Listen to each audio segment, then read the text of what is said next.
Pittsburgh Steelers keep rolling, defeating the New York Giants on Monday Night Football. Trade deadline, we've seen a little more action and more reports about what could come in the next week before next Tuesday's deadline and the mid-season playoff picture. All that and more coming up on today's Peacock and Williamson. NFL analyst Brian Peacock and former NFL scout Matt Williamson bring you expert NFL analysis every day in less than 30 minutes. Get an inside look at the NFL on the field and in the front office with elite breakdowns to next-level analysis and in-depth information only for the real NFL fans. This is Peacock and Williamson, and it starts now. Welcome to the Peacock and Williamson NFL Show. Brian Peacock alongside Matt Williamson at BD Peacock at Williamson NFL. Thanks, everybody, for making this your first listen here on the Locked On Podcast Network, your team every day. Love and appreciate all of our everydayers out there. And welcome to all the new listeners to Peacock and Williamson. Hit that subscribe button on YouTube or wherever you are listening to this podcast. Today's episode of Peacock and Williamson is brought to you by Prize Picks. Go to prizepicks.com/LockedOnNFL and use code, all lowercase, Locked On NFL to win $50 instantly when you play $5.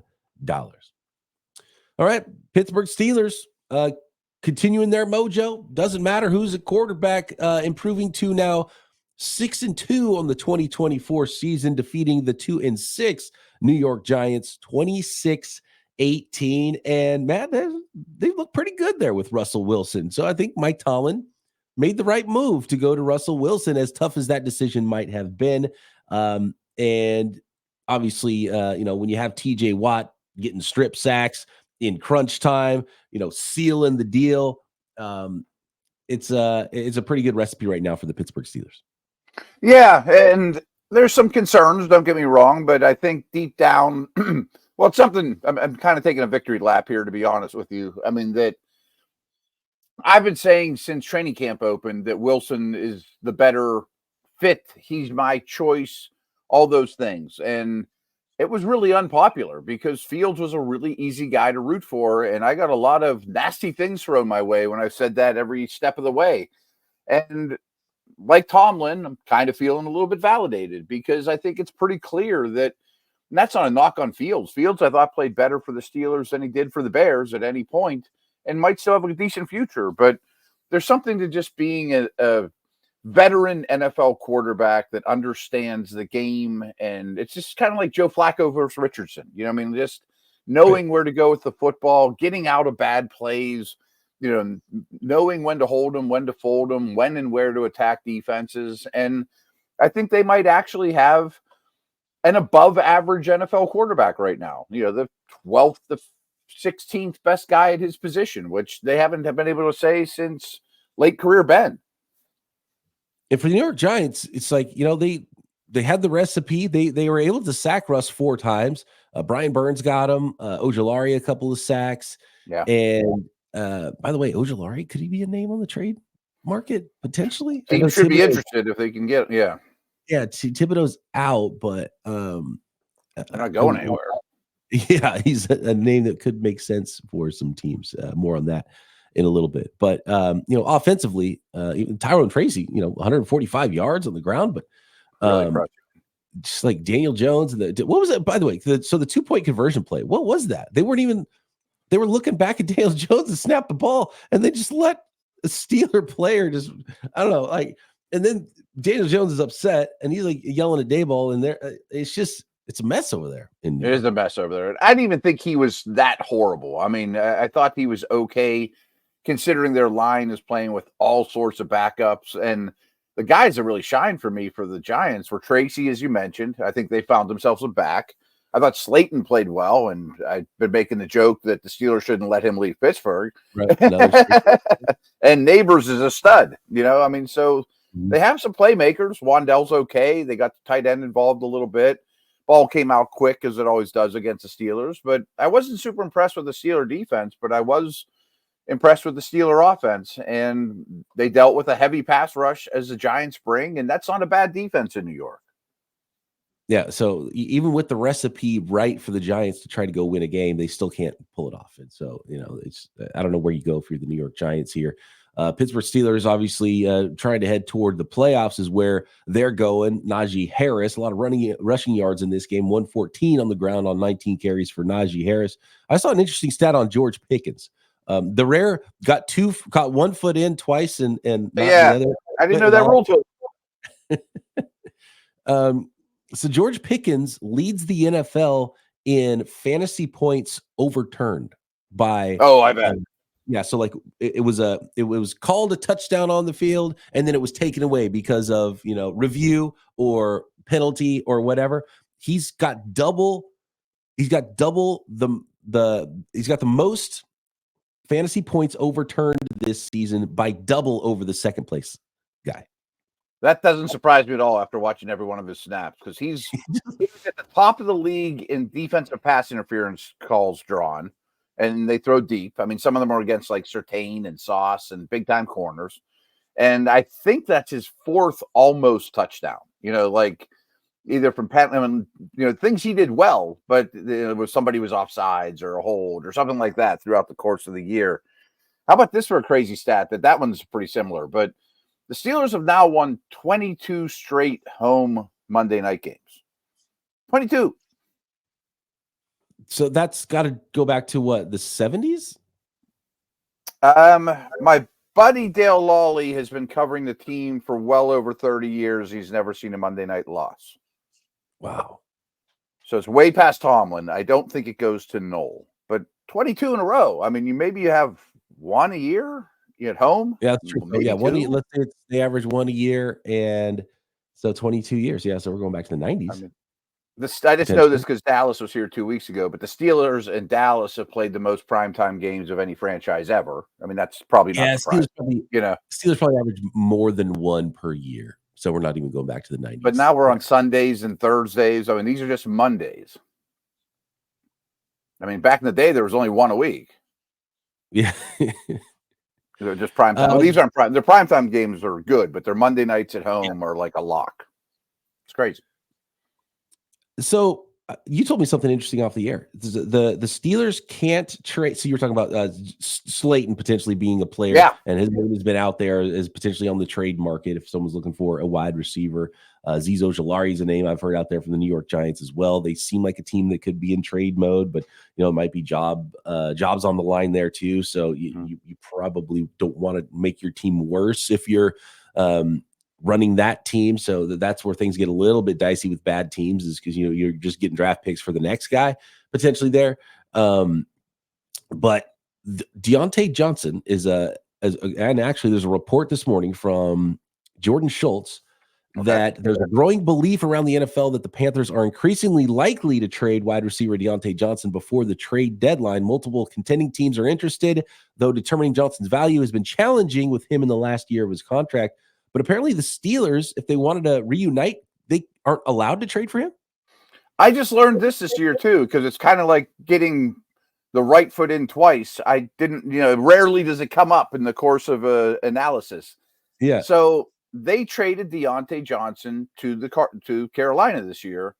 You're not allowed to trade back. And I don't know why. I don't know if it's like, goofy rules like I'll give you this and you give me that, and then the next day we trade them back, and then 2 weeks later we do it again. Yeah, you could really collude on that, I guess. Borrow them for a while. I didn't know that. That's wild. Okay. I mean, I guess you could do something real shady and like send them to the Bears for a day and then give them a slightly better pick so the Bears make 2% on their investment. But yeah, you're not allowed to break. He's not allowed to be traded directly to the Steelers. I think it's 365 days after the day he was traded from the Steelers. You know what I mean? Oh, but something like that. So you could launder him through another team. You could launder him. Oh, interesting. But who's going to do that for you? Yeah. Who do you call up? I mean, you call the Giants and be like, trade for Dionte Johnson and we'll give you something for Slayton and Johnson. You know what I mean? I don't know. If you wanted to keep Dionte Johnson, you would have kept Dionte Johnson is what I'm thinking the Steelers' mindset is right now. But they could use a wide receiver. They keep calling, apparently. And so we'll see if they get a deal done. Let's talk about some of those players that could be on the move. We're a week away now from the trade deadline, which is next Tuesday, which happens to also be Election Day. Big day next week after Halloween. And there has been a trade, Josh Uche. And let's look at the midseason playoff picture now after 8 weeks of the NFL next. Today's episode of Peacock and Williamson is brought to you by FanDuel, America's #1 sports book. Get ready to tackle the NFL action with FanDuel because right now, new customers can bet $5 and get $150 in bonus bets if you win on that first $5 bet. The FanDuel Sportsbook app gives you everything you need to place live bets on the NFL all in one place. Live in-game betting. Obviously all the weekly lines. You want to look ahead to week number 9 or beyond, all the year-long bets as well. Tons of prop bets, rushing yards, passing yards, players of the year, and the FanDuel Sportsbook app and website, FanDuel.com. You're in the middle of a game. You can check out all the latest stats, view live play-by-play, and so much more on the very same page where you place your bets and get informed on the next bets you're going to place. So just visit FanDuel.com to join today. You'll get started with $150 in bonus bets if you win your first $5 bet. That's FanDuel.com.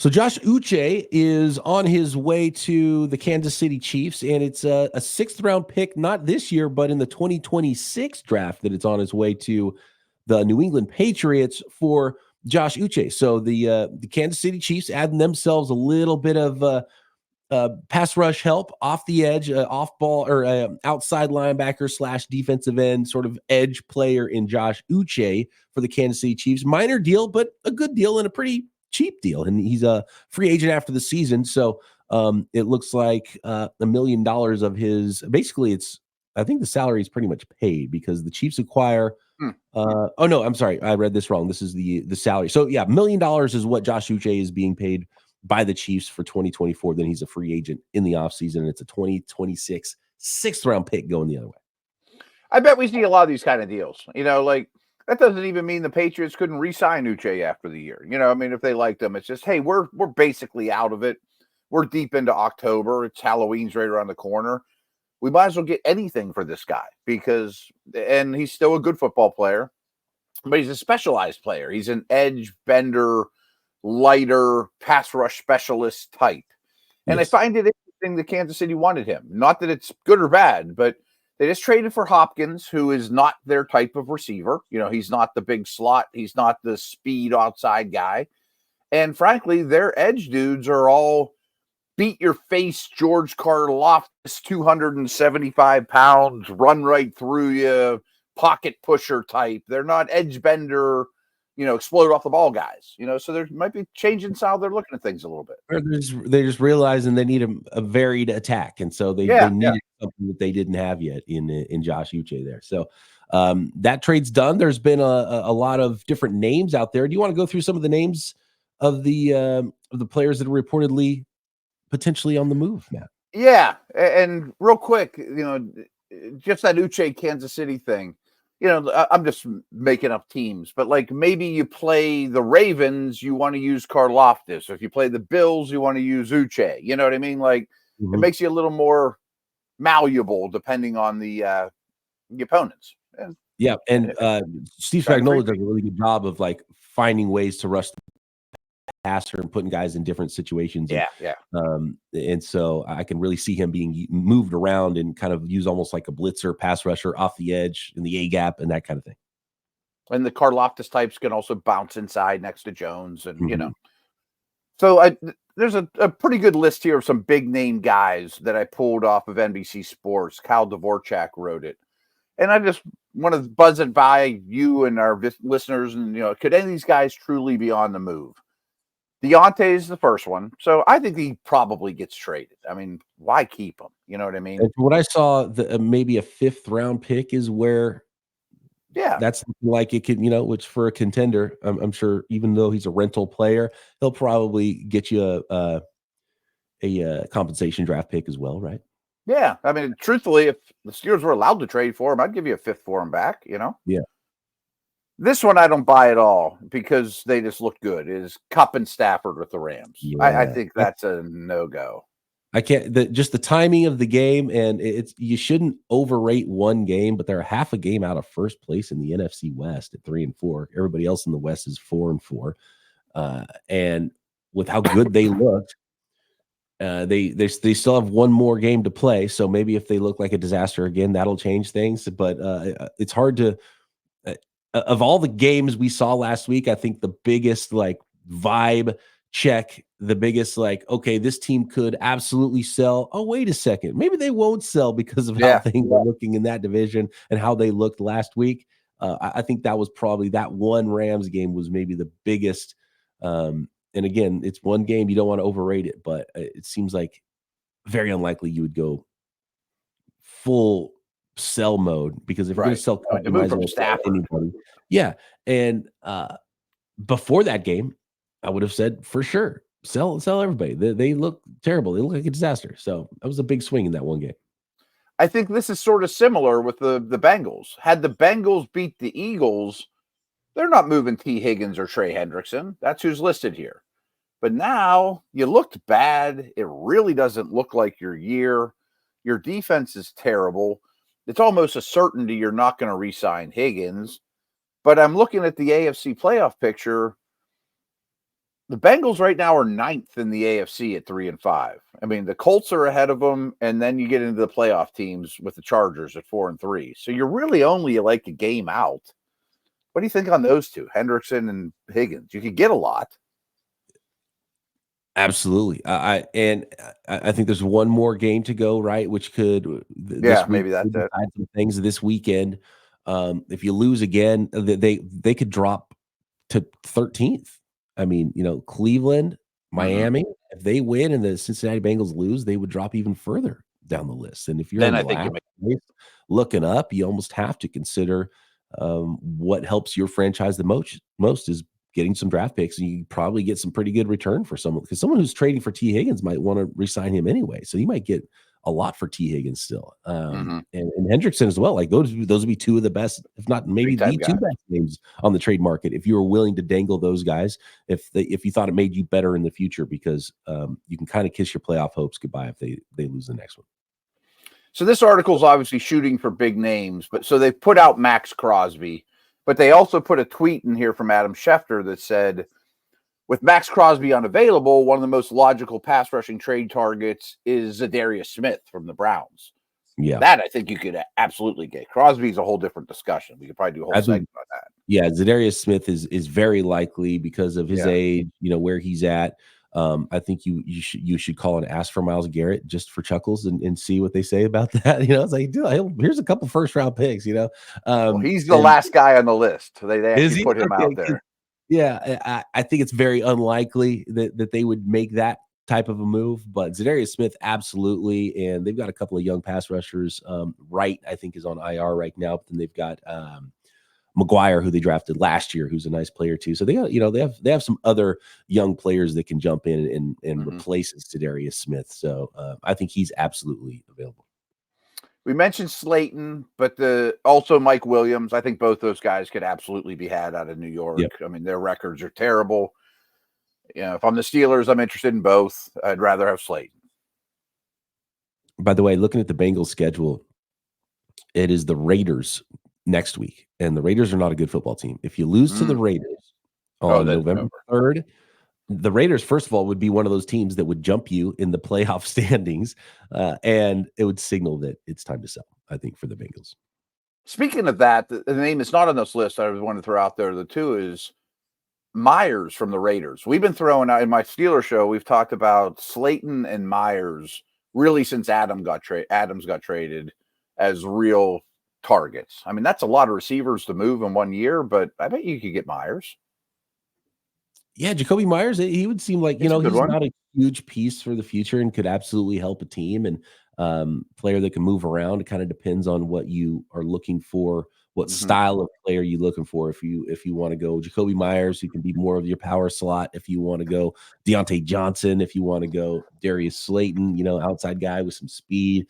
So I think and Mike Williams, obviously, like that true big wide receiver. So kind of, different flavors of players that are available there. And I could see any of those 4 wide receivers. I think those are all very likely players that could be moved. Probably Jacoby Myers 4th of the 4, as far as the least likely of the 4. Yeah. He should be available for the right offer. And then Darius Smith and who's the other one? So Darius Smith, Dionte Johnson, Darius Slayton. I think those are probably the most likely names to be moved. Yeah, and they'd be helpful, but they're not, Davante Adams or somebody like that moving. And then the last name he has is Khalil Herbert, which I absolutely could see.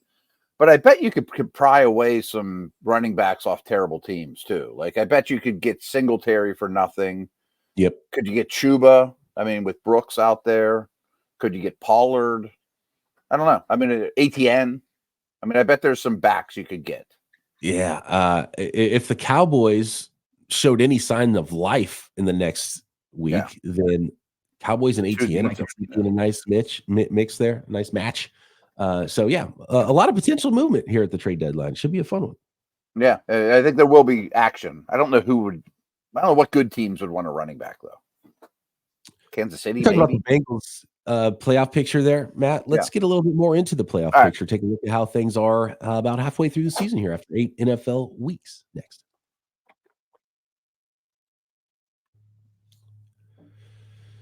Today's episode of Peacock and Williamson brought to you by Hillsdale College. Time is our most precious commodity, so don't waste it scrolling through the same mind-numbing content for hours and hours. How can you spend it wisely to improve yourself? Well, our sponsors at Hillsdale College are offering more than 40 free. That's right, free 40 free online courses, including courses like Principles of Chemistry, Charles Dickens' A Christmas Carol, Shakespeare's Hamlet and the Tempest, mathematics and logic, history, sciences, math. You can find all of it at hillsdale.edu/lockedon. All of Hillsdale's courses are self-paced, so you can start whenever and tune in wherever. Plus, you can go deeper with readings, quizzes, discussions, or enjoy the lectures. So go to hillsdale.edu/lockedon right now to enroll. There's no cost and it's easy to get started. That's hillsdale.edu/lockedon to register. Hillsdale.edu/lockedon. The next segment of Peacock and Williamson is sponsored by Prize Picks, daily fantasy sports made easy. And now you can win up to 100 times your money on Prize Picks with as little as 4 correct picks.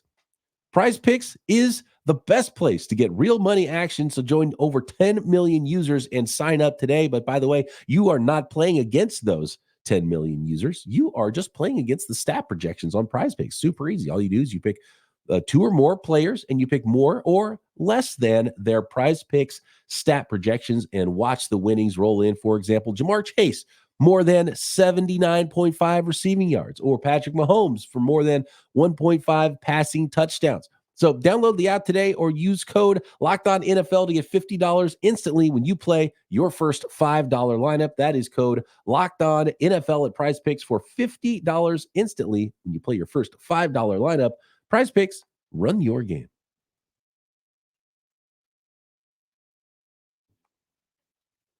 All right, so we're kind of counting out the Bengals. They're the 9 seed currently, but that means they're pretty not that far off, though. I mean, yeah, like still 5 after the Raider game. A lot of teams here in the middle, especially in that 7 to.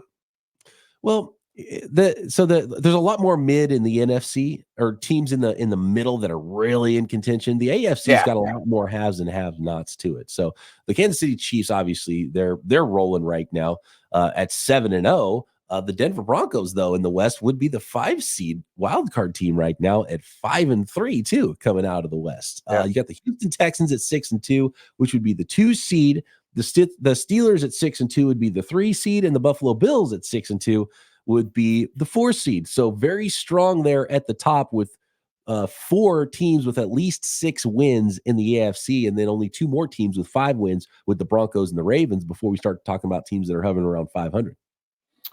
I feel pretty confident that the current division winners and the Ravens will go. But everyone else I don't feel confident at all about. I mean, it seems like Denver has such a leg up, but they only have 1 more win than the Chargers. They only have 1 more win than the Colts. I mean, we're going to play quite a bit. I mean, do you feel the same way that there's like I almost would structure it this way. I feel like there's like 5 deserved playoff teams in the AFC and 2 others that are going to get in. They're going to get in and maybe get walloped in the wild card round potentially. But yeah, no, I totally agree. Chiefs, Texans, Steelers, Bills, and then the Ravens, even with 3 losses, that I think they're one of the better teams in the NFL, let alone the AFC. So those 5 teams, absolutely, I would be quite a collapse, I think, for any of those teams to not make the playoffs this year. And they look like they are deserving. I mean, I can't feel confident about the Denver Broncos, who right now would be actually ahead of the Baltimore Ravens in wild card seeding right now. I can't feel strongly about the Los Angeles Chargers or the Indianapolis Colts or the Bengals that we've mentioned. They're 3-5. And then after that, we're talking 2-win teams like the Dolphins, the Browns, and Raiders and Jaguars. I keep coming back to Cincinnati and Miami. They certainly we're only halfway through. Yeah. Which is why Miami could have beat Arizona. Like that was a close game. That was a killer. Yeah, 28-27 was the final in that one. And I mean, they really needed that. And I could definitely see Miami going on a run. I could see Cincinnati going on a run, but they're both pretty clearly flawed teams as well. And if I said to you, okay, look, 3-5 Bengals, and then there's the 5-3 Denver Broncos. If those teams played 100 times, who would I'd probably take the Bengals more often than not. Yeah, I'd pick the Bengals to have the big side on that. So maybe that's why the Bengals will say, nope, we're not trading any of these guys unless it's a disaster of a week this week. That 3-6 starts to look a little bit worse, and you start to fall behind a couple of other teams in the playoff picture. But man, when you look at it this way, the Bengals should absolutely be in the fight for one of these wild card spots. I also like where the Chargers are sitting. I think Herbert's playing extremely well. Guys like McConkey are stepping up. The defense is a little better than I thought. So if any of the top 7 fall out, I would probably bet on Denver, but they're currently the 5 seed. Yeah, I mean, they've got that lead. They banked some wins, and they're playing competitive football too, even though I still don't quite trust them as a true playoff team. They've been a little better. By the way, the Ravens are only 2-3 in the conference against other teams. They have bad tiebreakers. I think Cincinnati has really bad tiebreakers too, actually. Cincy's won in the conference, yeah. So that's big. I think Denver's are good. Right, and so that's another knock against them. If they lose to the Raiders, if the Bengals lose to the Raiders next week, then it's over. And they're 1-4, and then they fall behind the Raiders too in the standings. And if the Bengals or if the Dolphins or Browns win, that they fall behind them as well. It's a pretty big week for the Cincinnati Bengals to make some decisions, I think. Absolutely. And I thought they got beat bad by the Eagles. I mean, like they're not coming off a good showing at all. So 5 locks in the AFC, and then a whole lot of, I don't know. We'll see. We got a lot of games to play here. In the NFC, non-contenders. Yeah, probably. The NFC much better. Fun. The NFC is crazy. We've got teams that are tied for first place in the NFC West that are the 10-11 seed right now. Niners would be at 4-4, would be the 10 seed. The Seahawks at 4-4 would be in the 11 seed. And the Rams are right behind them. The Rams and the Cowboys are only half a game under 500. They're 3-4, and so those teams a half a game back of those. So this is a really interesting race. 13 teams, and then if you want to start counting maybe the Saints, Giants, no, probably not being able to make a run. So 13 realistic teams to be playoff teams, and you got a team like the Chicago Bears, who would be on the outside looking in at 4-3 right now. They would be the 8th seed in the NFC, but they would be first place in the NFC West with that 4-3 record.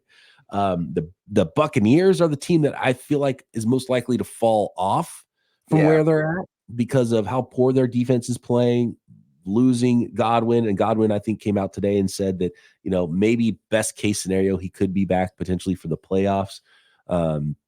So that never good. Sounds good when people say that. Like Hutchinson might be back for the Super Bowl. Like, I never hate that. I hate hearing those. Our new power rankings number 1, Detroit Lions. They're at the top right now of the NFC at 6-1 and put up insane scores in recent weeks. You got the Commanders would be the 2 seed at 6-2. You've got the 6-2 Packers that are a wild card team right now, a 5 seed, even though they have 6 wins. And then the Vikings right behind them in the 6th seed. The Eagles would be the 7 seed right now at 5-2, and then the other division leaders, because of tiebreakers right now, would be the Arizona Cardinals at 4-4 because of head-to-head, because they beat the Niners, and then the Atlanta Falcons at 5-3 in the South would be the 3 seed. Let me see if you agree with these two takeaways. I think one you just basically said, but I think there's 3 teams we can write off: New Orleans, the Giants, and Carolina. Yeah. Okay, so that's a 13-team race for 7 spots. I mean, I firmly believe that. Those 3 teams are bad, and Carolina's horrible.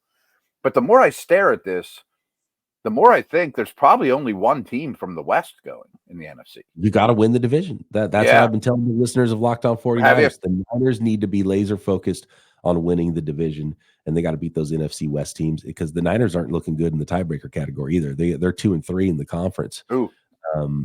And let's see the other. Where are they in the division? They are 1-2. So they've lost 2 in the division, but they beat the Seahawks. And I think the Seahawks and Niners are the most likely to be there in the end, battling. I agree. It was a pretty big win to have that one division win beat the Seahawks game, even though they really blew the Cardinals and Rams games, because they had 10-point leads in the fourth quarter of both of those games. I know they're last in the division, but it wouldn't shock me if McVay and Stafford hang around, They feel like a hang around team, but I can't. And like the Cowboys too. The Cowboys look really bad right now. Yeah. Maybe when you get Parsons back and you get maybe they make a move at the deadline that potentially helps them out. But they don't a lot look of like climbing to do.